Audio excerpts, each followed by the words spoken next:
chaque truc. Elles étaient très attendues ici à la résidence de Sainte-Clotilde. Et voilà que le médecin coordinateur de l'EHPAD, Selvam Shanmugam, qui les livre ce matin. Des visières destinées aux familles qui entreront dans l'enceinte de l'établissement médicalisé après 5 semaines de confinement. En fait, ce sont des associations qui nous ont offertes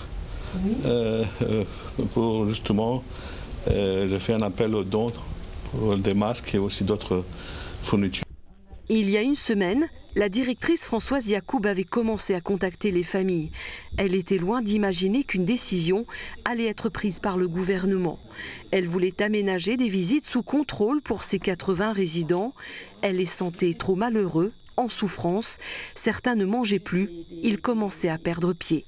Perte de conscience à la fois du temps, puisque le temps s'est arrêté le jour où ils ont commencé à être confinés. Perte des émotions, des sentiments, puisqu'ils ne voient plus les êtres chers.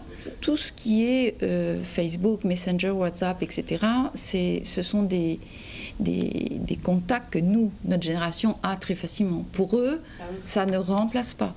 C'est une image, mais une image sans le toucher, sans le... Alors là, c'est pareil, ils n'auront pas le toucher. Mais néanmoins, la personne est présente là, physiquement. Ce temps, Marie-Sylvie ou Jean-Marc, un autre résident, ont bien l'intention de le rattraper. Mais il y a surtout des mots qu'ils auront envie de dire par-dessus tout. Voir face à face mes enfants, j'ai envie de voir. Déjà qu'ils ne viennent pas voir, ça fait 5 semaines. Hein. Oui. C'est quoi les premiers mots que vous allez leur dire? Les premiers mots, moi, envie de voir mes enfants, c'est tout. Oui, j'aime ça, je suis contente de revoir. Les visites seront possibles tous les jours, à raison de 20 minutes par famille de 2. Elles emprunteront ce chemin pour s'asseoir à ces tables. De l'autre côté, enfin leurs chers parents, des visages aimés qui leur feront oublier cette si longue attente.